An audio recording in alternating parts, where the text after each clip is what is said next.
Ada Arsenal, sekarang MU. Gimana menurut lo MU nih di musim ini? Tenang aja ya buat para Mancunian. MU bakal baik-baik aja kok. Tenang aja. Oh, masa sih? Perasaan Iya. kemarin barusan kalah deh. Iya memang kalah sih gitu kan. Kalahnya parah lagi. Tapi tenang aja, MU tidak akan terdegradasi dari Liga Inggris. For sure. Jadi mereka bakal baik-baik aja.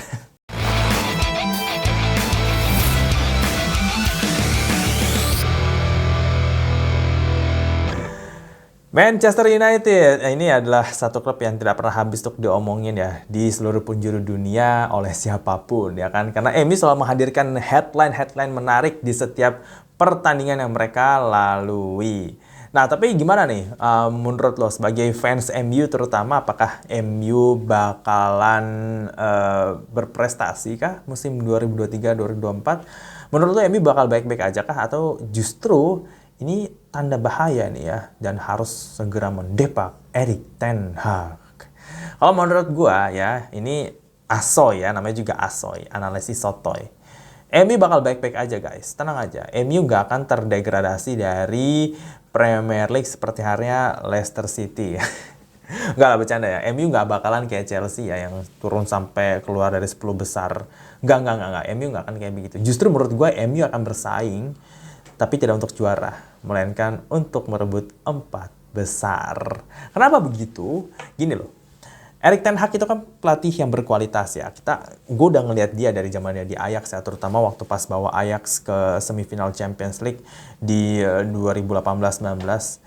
Erik ten Hag tuh punya filosofi permainan yang jelas, ya kan. Dia kepengen tim yang mendominasi, dia kepengen permainan tim itu lebih dinamis, menyerang, jarak antar pemain dekat kayak gitu. Dia tuh jelas punya filosofi, dia punya visi lah gitu kan, much better dibandingin pelatih MU sebelumnya ya, macam Mourinho lah, Solskjaer lah, Van Gaal lah, David Moyes.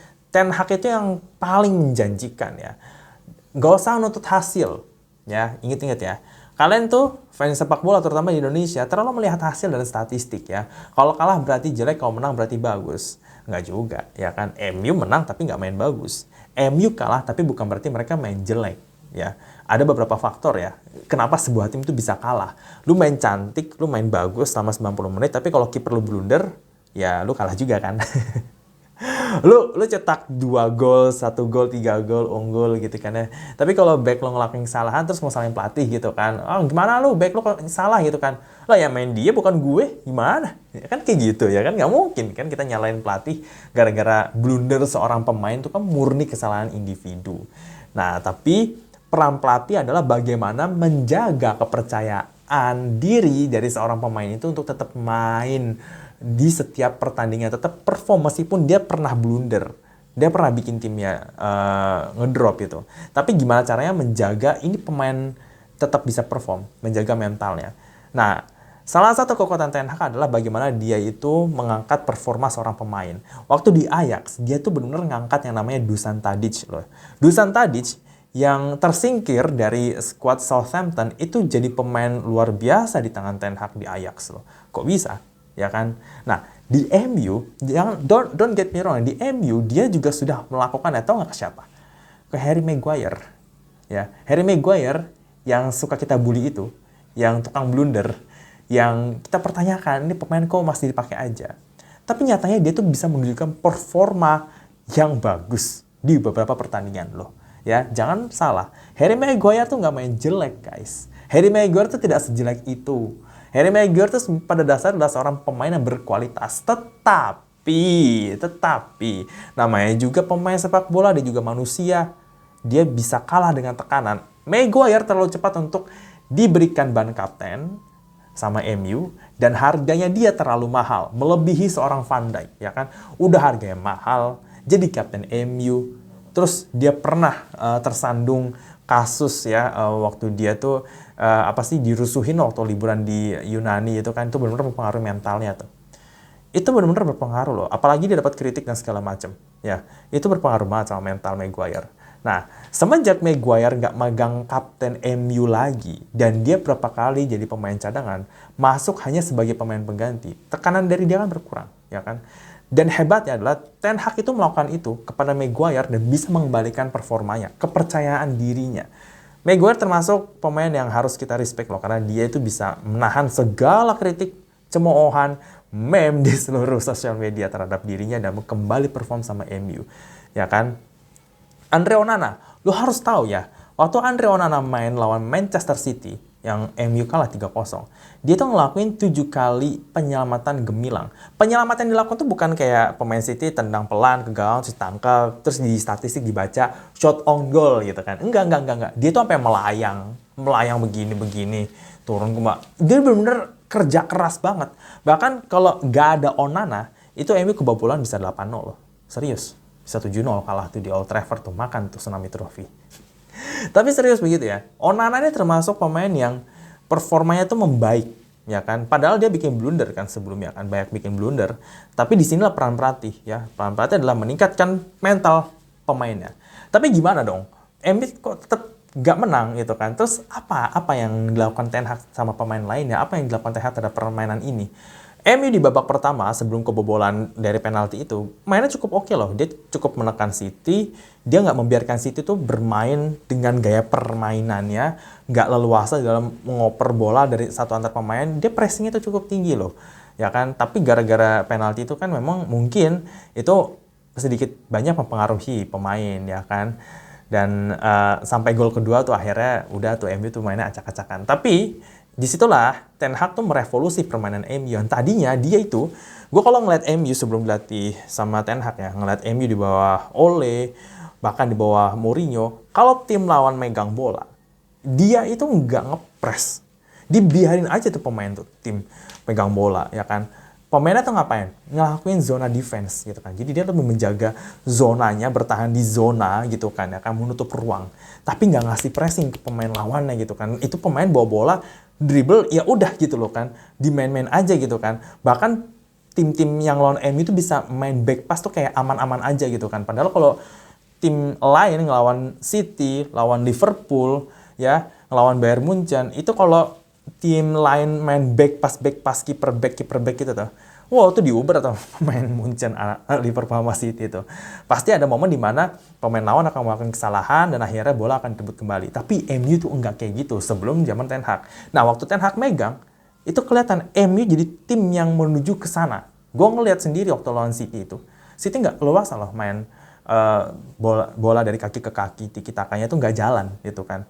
Jadi sebenarnya bisa gitu kan, MU itu bisa. Cuma masalahnya adalah PR utama dari Ten Hag adalah masalah ego pemainnya sendiri ya. Terutama yang namanya Rashford, Bruno.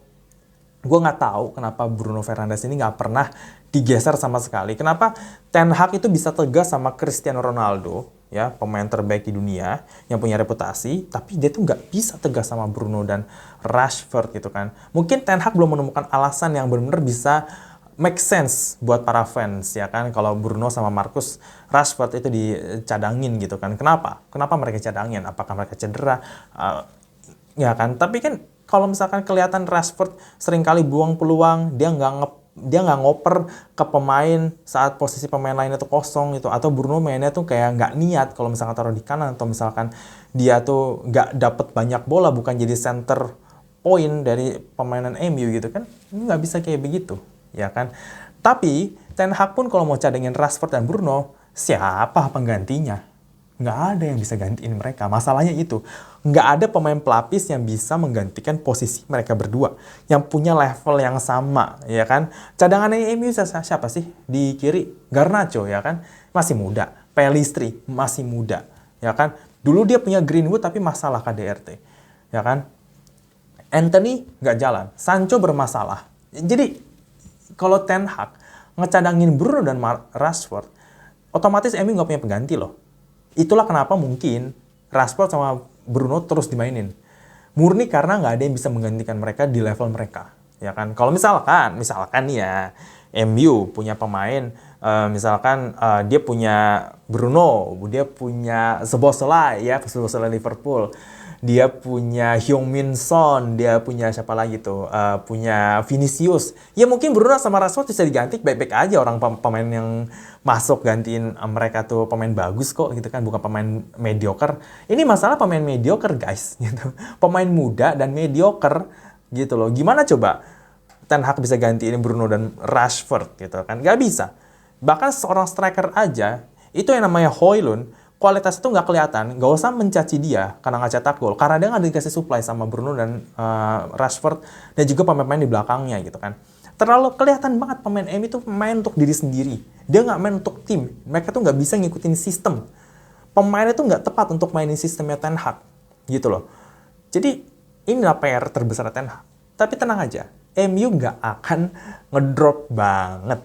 Ya kan, gue percaya MU itu bisa bersaing buat 4 besar loh ya, 4 besar. Tapi kalau soal ngeraih trofi, ya mungkin Piala FA, Piala Liga masih realistis. Tapi kalau Liga Champions sih kayaknya enggak ya.